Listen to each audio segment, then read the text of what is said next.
बात हो रही भारत और पाकिस्तान की। मांग उठी, पत्र लिखा गया कि भाई भारत पाकिस्तान बात करें और ट्रैक 2, ट्रैक 3, ट्रैक 4 डिप्लोमेसी 1.5 कुछ कार्यक्रमों का हवाला देते हुए बात कही गई कि दूसरे बैक चैनल से भारत और पाकिस्तान आपस में बात कर रहे हैं। लेकिन भारत ने इन सभी खबरों का आधिकारिक रूप से खंडन किया कि ऐसी कोई चीज़ नहीं है। और भारत जो अपना सिंधु जल समझौता है उस पर कायम है कि हम इसको पाकिस्तान को पानी नहीं देंगे। और वहीं से उनकी बौखलाहट है, अजीबोगरीब से बयान आ रहे हैं वहाँ से, कभी युद्ध की बात, कभी और ख़राब बयान। और अब यही कि इसके जवाब को कैसे दिया जाए, यहाँ से क्या तस्वीर बनेगी। राइट, ब्रेक से पहले हमने थोड़ी विस्तार से बात की, लेकिन अब सभी मेहमानों से मेरी रिक्वेस्ट होगी कि हम छोटे जवाब लें ताकि कंक्लूड कर पाएँ। आपके पास, सबके पास 2-2.25 मिनट के आसपास होंगे to conclude your thing. Ravinder sir, अब ये तो सिचुएशन हमने पूरी देख ली, एनालाइज कर ली, समझ ली, लेकिन यहाँ से आगे क्या ये इसी तरह की रास्ताकशी चलती रहेगी? अभी लग रहा है पाकिस्तान को कि अमेरिका का थोड़ा हाथ है, थोड़ा रोल कहीं प्ले करने को दे दिया। ट्रंप आए दिन कुछ भी बोल देते हैं तो थोड़ा उचक लेते हैं। आई थिंक हम सबसे बड़ी बात जो मिस कर रहे हैं, जो हम सब कह भी रहे हैं पर जो मिस कर रहे हैं, पाकिस्तान ने अपनी स्ट्रैटेजी बदल दी है।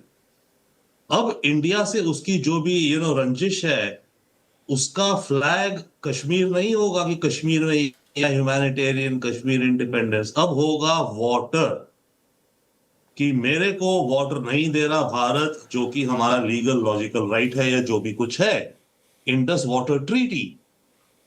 ये हमें अब अवेयर हो जाना चाहिए कि आने वाले महीनों में पाकिस्तान कश्मीर का तो करता ही रहा है। कश्मीर के राग सुनते सुनते लोग थक गए हैं, किसी को चिंता खास वैसे भी नहीं है दुनिया में, कुछ कर लें व्हाटएवर। बट पाकिस्तान अब इस समय जैसे बात हो रही है, डिप्लोमेटिक हाई पर है, असलियत है। वो रोज बातें कर रहा है, जिस भी कारण वो उनका टूल बन गया है। जो भी कहिए, अमेरिका का, अरब स्टेट्स का, चाइना का, जिसका भी वो उनके साथ खेल रहा है। अब उनके सामने वो रख रहा है, देखो जी, इंटरनेशनल नॉर्म्स में तो इन्होंने मेरा पानी रोक दिया या पानी रोकेंगे। तो this will be Pakistan strategy going ahead. तो हमारे को, इंडिया को जो अपना काउंटर करना है, जो भी हमें कदम उठाने हैं वो उस एंगल से उठाने हैं। मेरे विचार से पाकिस्तान गेम फील्ड ही बदलने जा रहा है। ओके, कश्मीर के इलेक्शन 370 वगैरह की बात नहीं करेगा, करता रहेगा, बट उसको एक नया मुद्दा मिल गया है पूरा। Okay, one. Secondly, in terms of ये जो प्रोसेस चल रहा है, ये इन 117 ने जो लिखा और जो संघ जो कर रही है, agree with professor Sajjana, I don't see any coordination between the two at all. But point इसकी timing is very interesting, right. इधर ये पिछले 6 महीने से आरएसएस के senior leaders, maybe not RSS officially, yes, हाँ, 6 महीने से कुछ ना कुछ कह रहे हैं कि होने चाहिए डायलॉग, दरवाजा खुला रखना चाहिए, ये वो। एंड एक्चुअली मैं उस पर टोटली एग्री करता हूँ, I talk about it. But secondly, ये 117 लोगों की चिट्ठी आ गई तो कुछ अजीब है।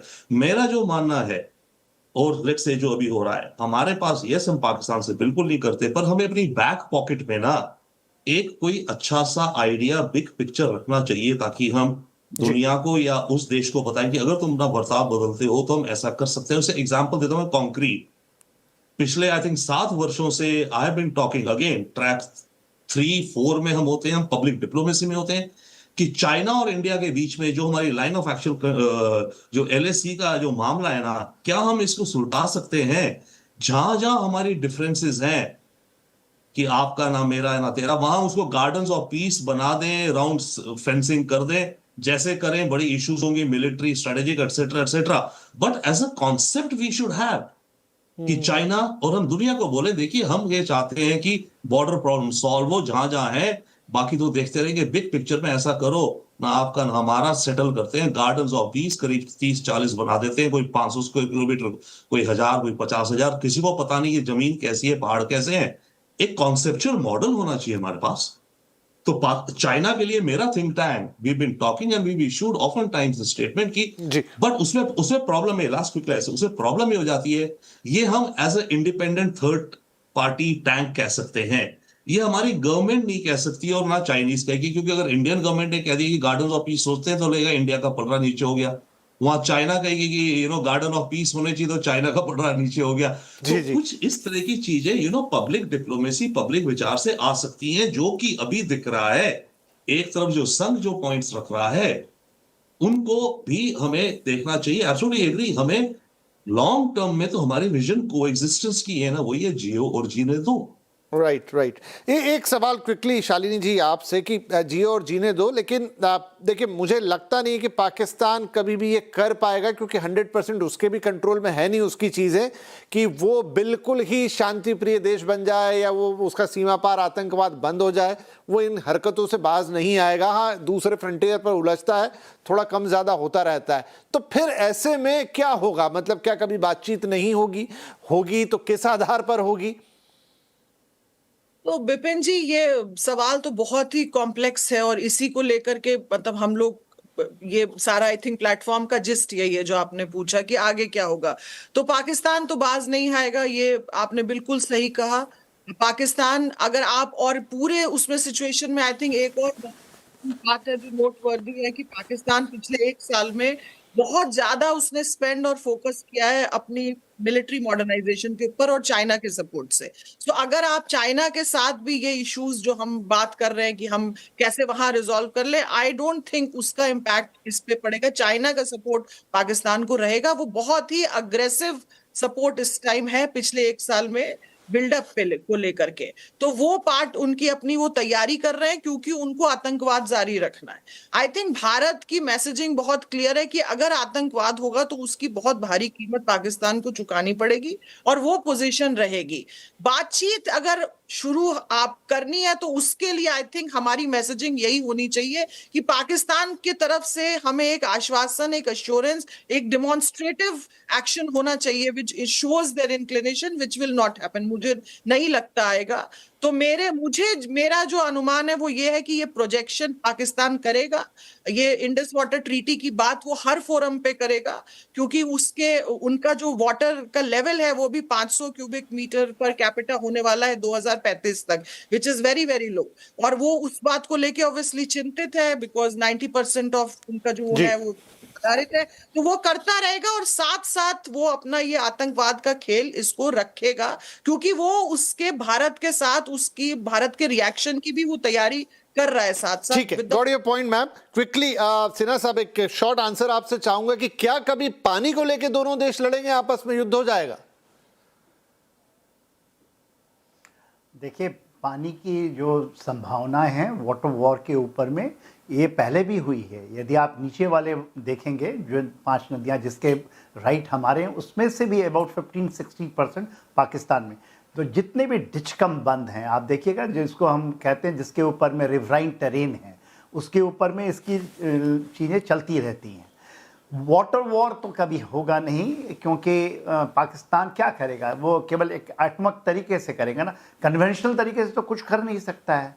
तो उसने एक टेररिज्म का जो खेल रचा है जो स्ट्रैटेजी ऑफ 1000 कट का हिस्सा है। और हमने 2016 में हमने अपना एक एग्जाद किया जो ईल्ड कर रहा है अब रिजल्ट। वो हमने कहा है talk and terror will not. तो पाकिस्तान को यदि किसी ने ट्रैक टू डिप्लोमेसी कह रहे थे रविंदर सर, तो उनको ये बताइए ना कि आप केवल एक छोटी सी बात है ना कि टेरर को ख़त्म कर देंगे हम। टेरर वो कहते हैं कि टेररिज्म से में हम भी हमारे के ऊपर भी है। तो केवल एक आश्वासन कह रही थी मैम कि आश्वासन नहीं, डेमोन्स्ट्रेटेड हो ज़मीन के ऊपर में हो और बहुत बड़ी बात नहीं है। मगर आप कल देखे होंगे शोएब अख्तर हैं क्रिकेटर, भारत में जो ट्रैक टू डिप्लोमेसी में सभी चैनलों में आते रहते हैं, जो उनके फास्ट बॉलर हैं। उनके भाई साहब की ये हुई सुपर्दे खाक में, सारे टॉप लश्कर तोयबा के टेररिस्ट वहाँ खड़े थे, उनकी लाइन में खड़े थे। आपने ऑपरेशन सिंदूर में देखा, जो मरकज तोयबा में, मरकज सुबहान अल्लाह में, वहाँ के देखिए आप जितनी बात कर लें। और एक बहुत बड़ी चीज़ है शायद आपके दर्शकों को समझने की, और इसकी बातचीत नहीं हो रही है। पाकिस्तान ने एक जॉइंट कमांड का, और ऑलरेडी इस में हमारे सर्कल में तो है ही है सिक्योरिटी, उन्होंने एक किया है जॉइंट कमांड विद बांग्लादेश कि कल हम दोनों मिल करके भारत से लड़ेंगे। ये this is going to be their official. तो हम लोग बात कर लें मन की भाषा सब कह रहे हैं ना कि कोई कह रहा है इस पर तो सर ये आपने अच्छा भी बोला, आप रियलिटी है हमें करना चाहिए। अगर ये आप जो बात बता रहे हैं ये सीरियस है, काफ़ी बात की। अगर इस तरह का वो कोई कॉम्बिनेशन या साथ में जाने की बात कर रहे हैं, बांग्लादेश और पाकिस्तान दोनों मिल के रखेंगे तो डेफिनेटली ये तो बहुत बड़ी बहस मांगता है। क्विकली शुभंकर मिश्रा जी, एक अंतिम 1-1.5 मिनट मेरे पास रह गया, एक सवाल, और वो ये कि ये मुद्दा जो आज हम बातचीत कर रहे हैं इंडस वाटर ट्रीटी का और उसके इर्द गिर्द की सारी चीज़ों का, थोड़े दिन बातचीत होगी और मामला ठंडा पड़ जाएगा, ये यहाँ से ये एस्केलेट करेगा? विपिन जी, ये सारा कुछ डिपेंड करता है कि भारत की सरकार की रीढ़ की हड्डी कितनी सीधी रहेगी। जैसे अगर पूर्व में कई बार हमारी सरकारें ढीली पड़ गई हैं, अगर ये सरकार ढीली नहीं पड़ती है, और खुशी की बात यह है कि सरकार ने पिछले कई सालों से ये डिमॉन्स्ट्रेट किया है कि सरकार ढीली नहीं पड़ रही है, तो पाकिस्तान घुटनों पे आएगा। और जो पिछला सवाल आपने पूछा था पानी के लिए लड़ाई का जनरल सिन्हा से, मैं सिर्फ एक चीज ऐड करना चाहूंगा कि पाकिस्तान का जम्मू कश्मीर में इंटरेस्ट सिर्फ और सिर्फ पानी के लिए ही है। पाकिस्तान का वहां के मुसलमानों से जो एक डिमॉन्स्ट्रेटेड इंटरेस्ट है वो सिर्फ कहने की बात है, अदरवाइज पाकिस्तान ने सबसे ज्यादा जुल्म मुसलमानों पे ही किए हैं, चाहे वो फिलिस्तीन के हों, चाहे वो जॉर्डन में जाके किए हों, या चाहे आजाद कश्मीर में जो उनको आजाद कश्मीर कहते हैं, या बलूचिस्तान में किए हों। तो पाकिस्तान का सिर्फ इंटरेस्ट कश्मीर में उसके पानी की वजह से है और किसी वजह से नहीं। और मुझे पूरा यकीन है कि भारत सरकार या आने वाली कोई भी सरकार, चाहे सत्ता परिवर्तन भी हो, इंडी गठबंधन की भी सरकार आए, अब जो माहौल देश में है, अब हमारे देश को ये एक स्टैंड लेना ही पड़ेगा कि terror and talks will not go together, और खून और पानी साथ में नहीं बहेगा। जब तक ये चलेगा तब तक पाकिस्तान बिल्कुल सीधा रहेगा और पाकिस्तान की तरफ से कोई भी नाजायज हरकत नहीं। बिल्कुल, ये तो खैर फिर भी इस मौजूदा स्थिति में भी भारत ने साफ किया है कि खून और पानी एक साथ नहीं बह सकते। पहले बंद करो आतंकवाद, उसके बाद होगी बात की बात। बहुत बहुत धन्यवाद आप सभी में कार्यक्रम में शामिल होने के लिए और अपनी राय रखने के लिए। नमस्कार।